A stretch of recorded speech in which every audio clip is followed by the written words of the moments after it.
Good afternoon, everyone. Welcome to another session of Coffee with Envision. Today's topic is 24/7 formats, turning underperforming stations into profit centers. I am your host and moderator for today, Daniel from Envision Networks. Joining us today and being a part of the panel, we will begin with Neal Sabin, Vice Chair, Weigel Broadcasting. Weigel owns and operates national TV networks and local broadcast stations. This includes the successful MeTV-FM in Chicago, where the memorable music station reaches a cumulative audience of nearly 830,000 persons each week. Also with us today, Howard Kroeger, President and CEO of Kroeger Media. Howard specializes in programming, licensing, branding, and in-depth research for radio. He creates, develops, and licenses the country-formatted Hank FM and the popular variety-driven Bob FM, with a focus on large music libraries, imaging, branding, and literally out-of-the-box programming. Let's also welcome Brian Burns, creator, No Borders Radio. Over the course of his programming career, Brian has been known for finding unique format recipes and their branding. No Borders Radio is a balanced, bilingual blend of American pop hits with their Spanish counterparts from Central and South America that reaches the ad-friendly, English-speaking, and Latino population. And finally with us is George Gimarc, creator of today's Comedy Network. George developed the first turnkey continuous comedy format for radio. Today's Comedy Network crosses all the lines of income, ethnicity, education, and gender, and he helps affiliates personalize the stations to their own marketplace. Just want to remind everyone that today's session is being recorded, and anyone who has registered will receive a recording of the entire presentation. Also, we'll be looking for your questions, so as the session takes place, please send your questions to LinkedIn, which you can reach us at Envision Networks on LinkedIn, Twitter at Envision News, or you can email us directly at daveh@envisionnetworks.com. Okay, let's get into this. Today's agenda, here's what we're going to cover. Why 24/7 formats can turn around underperforming stations and increase revenue. Number two, we'll talk about how imaging and local customization from a format can build an audience. And three, we'll get into when to target a niche format in an overcrowded radio market. So let's get started. All right, first question we have here. Brian, many operators have multiple signals covering FM, AM, HD2, HD3, and translators in a market. So how should owners go about determining which formats should go on a primary signal and which format would be better used as a flanker? Well, before you make an emotional decision to change a brand, I think a market analysis is a must, evaluating strengths, weaknesses, opportunities, threats. You or your competitors may already have a well-performing brand, but maybe it doesn't reach the zip codes you need to maximize its potential. And conversely, you might have a brand that the market has outgrown. Maybe the billing is deteriorating and the cume is falling. In the case of No Borders Radio, it'd be a great format for a primary signal in a high-density Hispanic market, particularly since it's a brand new, off-the-shelf, and would be totally unique to a culture that's clamoring for something fresh. But, in other situations, it could be used as a flanker to steal cume and help erode average quarter hours from a big dog CHR. And that might help you in your ranking, if you have, for instance, a hot AC in your cluster. So in the end, you have to drive your own race, do your homework, get outside your comfort zone. In this case, you may not be familiar with cultural tastes outside of your circle of friends or family, but that doesn't mean that programming can't be a bonanza. So build your cluster for maximum opportunity, not just to play a spoiler. Better own a small piece of something than a big piece of nothing. Yeah, Howard here. I agree 100%. I mean, market position, sizing up, the lay of the land, ratings, and research. Of course, the budget allows, and that should be a big part of the decision-making process. And of course, strategy. What's your strategy going to be? Do you want to, do you want to own a category? Do you want to flank a competitor? I work with a lot of country stations, and big thing we always run into is if you have a mainstream country station that's doing well, do you look at adding an 80s, 90s gold-based classic country on another one of your signals to protect and control the upper end of the cash cow and discourage someone else from launching a format. So yeah, there are many different reasons and many different strategies to pick. All right. So on that note, Howard, many operators, put very little into those underperforming signals or keeping those, basically dark. So what does an out-of-the-box 24/7 format offer that can turn these fortunes around and make a signal easy to operate, and most importantly, a revenue generator for those type of stations? Well, I think the biggest attraction is that you can get a format on your radio station that is first and foremost relative to the market, if you've done your homework, and doesn't sound like it's being done on a shoestring budget. Today there are lots and lots of choices available from other platforms that are competing for listener share. It takes time and effort, and let's face it, money to create something compelling that is going to grab listeners and engage them, or else they're gone. And I think a successful 24/7 format allows the stick owner, the station owner, to have a format that's looked after by programmers who know what they're doing, usually tops in their field. They're getting a full-time program director, music director, production director, voiceover talent, and writer, probably for less than what it would cost to hire a part-timer. And big thanks to technology for that, because technology today is a wonderful thing that allows us to do that. Neal, what else do 24-hour formats offer that can turn around underperforming signals? I think participants so far have said just about everything. I would just add again that from a business standpoint, the economics can't be beat. You get a big market sound with lots of track record and history and success without having to risk very much. And there are so many different formats that are 24/7 enabled that you can find something that will work in your market and in your situation, whether it's for an underperforming primary station or to flank it on one of the digital sub-channels or on your Class A that is sitting out in the suburbs doing nothing. Good point. All right, let's move on. Imaging and local customization from a format to help build an audience. George, what is the most important tip you can offer for any operator to know when they're setting up their 24/7 format in their market? Well, we've already covered the most important stuff, which is knowing your market, but realize that your station needs to, since we're providing the expertise in the programming and the music choice and all that stuff that you would hire a real high-end professional to do, to have a sense of humor about what you do.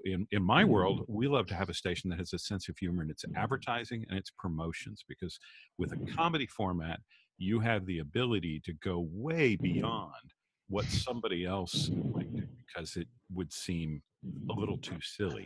There is no too silly about having a comedy format. We've had stations send people out dressed up in gorilla suits, picking up bananas at sports events, and it worked well. We've had people stand on street corners with postcards with the station logo on it, with jokes on them, saying free jokes, and punching them through windows to let people know that the station exists. You can do real out-of-the-box stuff when somebody else, like one of us, is doing all the heavy lifting and programming. Have your sales and promotions department really look at ways to stand out inexpensively, but just by thinking creatively. Right.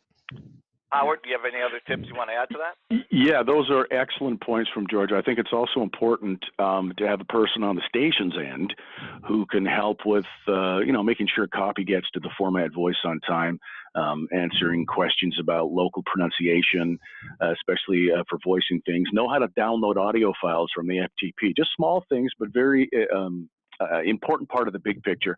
And, clients who want to do more than just set it and forget it, they always do better with the services we provide if there's buy-in and a good person on the ground on the technical side. Right. And when we have one of the station voices actually doing the local stuff, whether it's, a small sales pitch or a contest or what have you, it melts it together. And there are stations that I've had on for 5 years. And when I go into the market for an event, they have no idea that it's a national format. They think, oh, you live here. Not really. True. So many people hear those words, 24-hour format, and immediately think about the cost of such a startup. Neal, how can operators personalize a format for their market without breaking their budget? Well, it depends on what their budget is going to be. If they have the budget to do a local morning show and they've got the sponsor support that needs it, you go for that, and it can be easily integrated into a 24/7 format with the guidance and help of the provider of the format.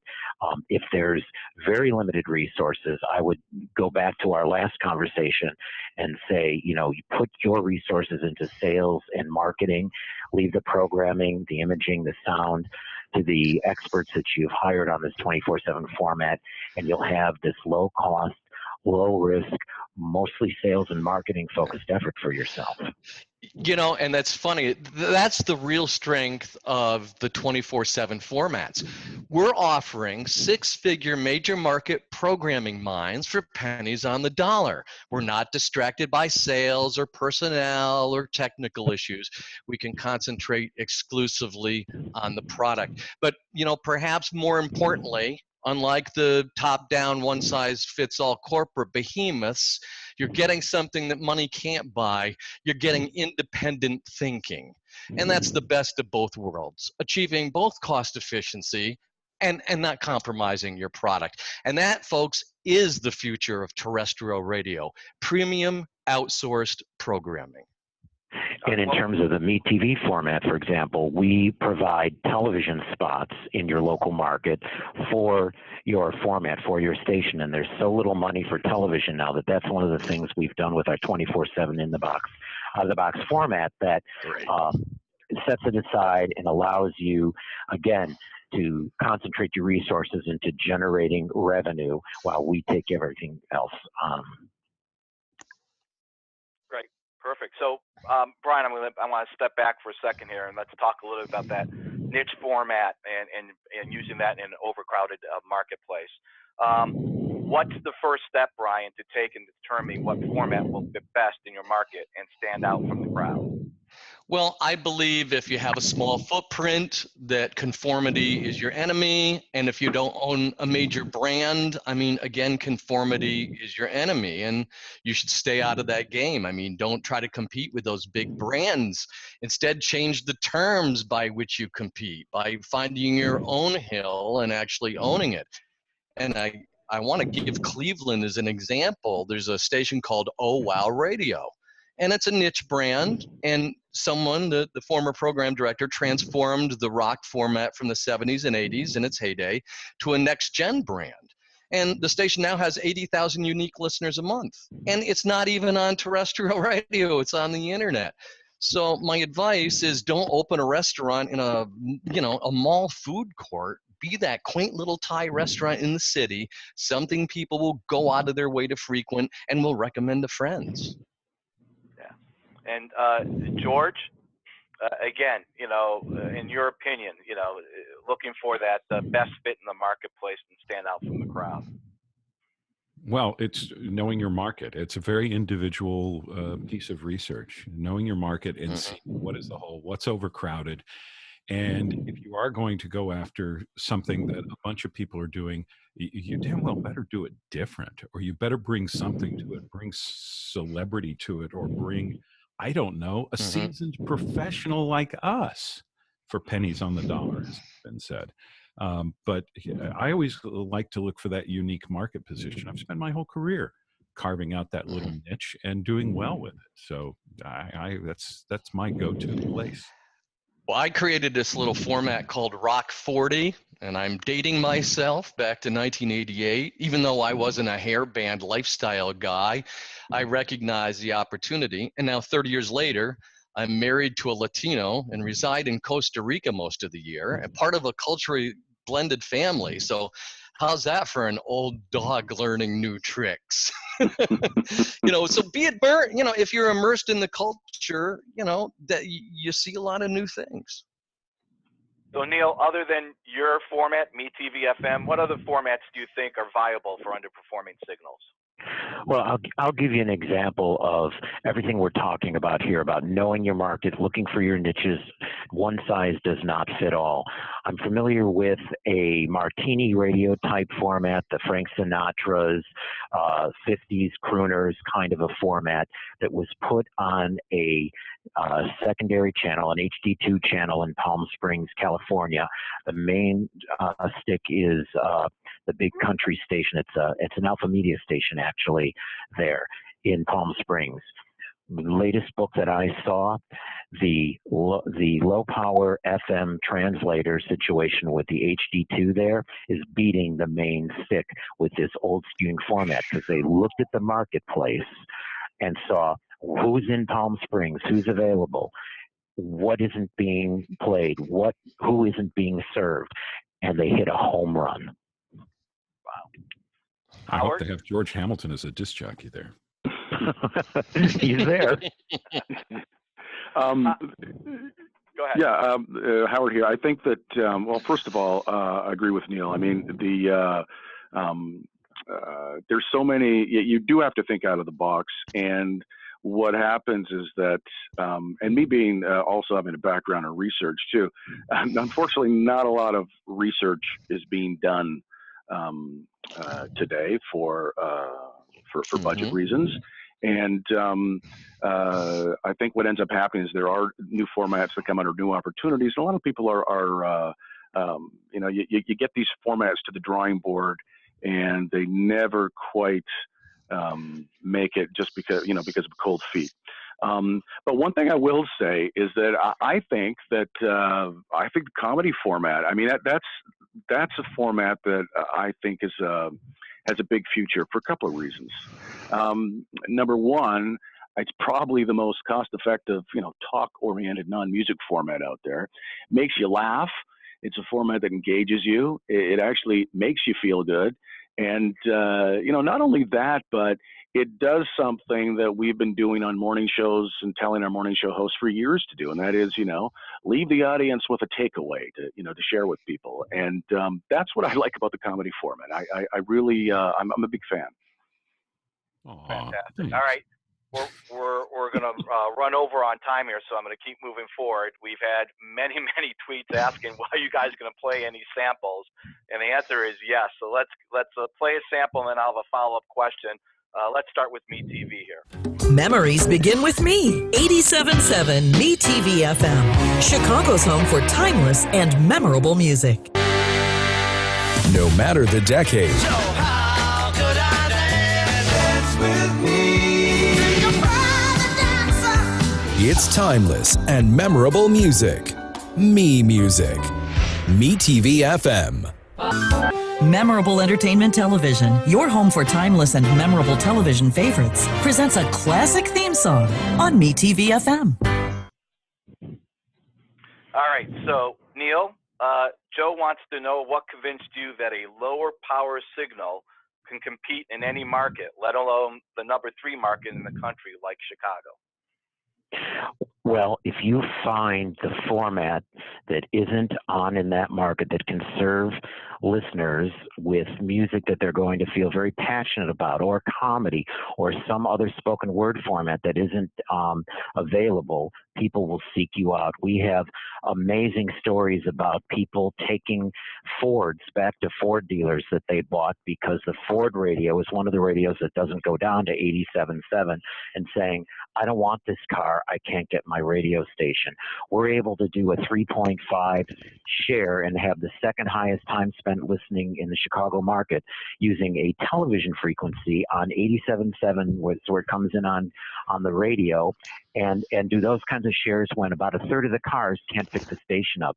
People are passionate about it because we have found a format that serves older listeners that really have been disenfranchised by everybody rushing after the 2554s and playing the music, that varies slightly and that a program director will say is very different than the station down the dial, but really isn't when some of the listeners are looking for something different. Yeah, the fact that MeTV-FM isn't even being streamed in the Chicago marketplace, and the only way you can hear it is basically in a subset of cars in part of the market, and still being a top 5 radio station rated in that market. It's an unbelievable success story.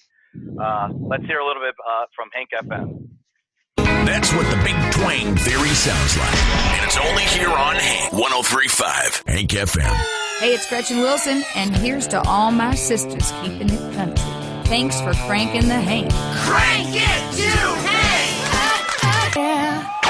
You ever wonder how Hank manages to pack so much music into each and every Hankathon? Well, first, a mommy loves a daddy very much. And then, oops, sorry, wrong speech. Okay, well, we find our notes. Look, you listen to this hit-packed Hankathon that starts right now. 103.5 Hank FM. So, Howard, Jen is asking, is it feasible to bring a 24/7 country format to a market where there are already established country competitors there? Yeah, absolutely. Never more so today. For many years, the country format, it's always been one big, happy, accepting format with not a whole lot of disagreement going on, like within the format itself. But today, it is a totally different story because the format has definitely fragmented. People who love 80s and 90s country gold think that, today's country is not real country. That comes up in the research and the comments all the time. Of course, in their world, today's artists like Sam Hunt and Florida Georgia Line, they are definitely not their cup of tea. They're bro country. They don't like them. So there are opportunities. Now, we've gone into certain markets where we used the Hank format to protect the client's mainstream country and fend off pressure on our upper end from the second country station in the market. Strategies work quite well. We've done that in markets like Evansville, Appleton, Oshkosh, Knoxville. So the answer to Jen's question is yes. It is a definite strategy that can be employed today. Right, and the nice part of all that is it's an established brand. There's not a lot of people saying like, hey, what's Hank, or I haven't heard of Hank, I don't know of Hank. It's like your next door neighbor playing radio for you. So exactly. Well. All right, let's hear a little bit about No Borders Radio. Radio sin fronteras. No Borders Radio. Sin muros. No walls. Sin cercas. No fences. Sin límites. No boundaries. No Borders Radio at 92.7. Come on, turn the radio on. Oh, na, na. It's him and I. Una persona. One people. Un mundo. One world. Una conexión. No Borders Radio at 92.7. No Borders Radio. Radio sin fronteras. 92.7. All right, so Brian, this question is from Jackson. What one piece of information did you collect that convinced you the time was right to introduce a new format to an already crowded field of formats that people get to choose from? Well, that's a great question. I would have to say it's observation without the financial pressure to succumb to groupthink in some giant behemoth again. Despite the current political climate, millennials don't see borders. And I see that clearly from where I sit today. The internet has changed everything. We all read and watch and listen to content from around the world. These kids, they grow up in bilingual households. Look, the internet doesn't have borders. Corporations certainly don't have borders. Fashion doesn't have borders. Food. Why should music be any different?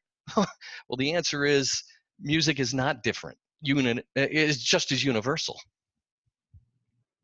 Terrific. And the best part about No Borders Radio is that, again, it's not meant to be a political statement or stand. It's just the fact that, right, we're all trying to be, that the borders have no music, right? That's really what is trying to be said here. So yes, it's bringing all of us together through music. Yeah. Oh, there you go. I love it. All right. And the last one, let's take a listen to today's comedy.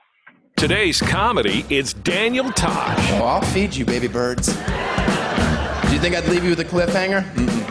That's not my style. Gabriel Iglesias. One night at one show, I received 11 chocolate cakes. And Rachel Feinstein. I think my mom wants to be like one of those white women in the movies that saves a black school. I think that's her dream. Stand-up comedy and comic guest host every day. Brad Williams, you're listening to Today's Comedy. Hey everybody, it's Tom Cotter. I'm today's comedy guest host. I guess I can cross that off my bucket list. It's all comedy all the time. So, George, Michelle is curious to know how the comedy format can be sold to local advertisers, and she has part two of that. You know, are there certain advertising categories to avoid with comedy altogether that just would not be a good fit? Well, comedy is universal, so you can sell this to everybody. We find the demographics that listen to this are, black, white, brown, gay, straight, 25, 65. It's just all over the place. So you could start with the model set up by sports radio and just sell to guy stuff. You can sell to the cars, the big box stores, the electronics, and all that. Then you can expand to selling groceries or services or just about anything, because comedy is so doggone universal. You don't just have to sell the Chuckle Hut and stop there. You just open your mind up and think, who likes to laugh? Who would the advertisers be? And it's everybody. Fantastic. All right, we are running long, but I do want to play Bob FM here real quick. Please allow me to introduce myself. Bob FM. Yes, just want to call and let you know I love your station. Great music. It's been a long time since I've heard a variety of music like that. Keep up the great work. Thanks. 104.5 Bob FM. JSC is a friend. When do we plan on stopping this endless Bobathon? Never, I tell you. Excuse me. Playing the 80s, 90s, and whatever. This is Bob. It's about time there's a good radio station. And with that, I'm going to say thanks to Neal, Howard, Brian, and George. Thanks to everyone for joining us today. I hope you learned what you wanted to know about 24/7 formats. Again, please send us any additional questions or contact us at the number email address on the screen. We'll give you a free consultation. We can even connect you with any one of those producers directly. Watch your inbox for an invitation to our next Coffee with Envision. And to everyone, I wish you all a terrific day. Thank you for being here.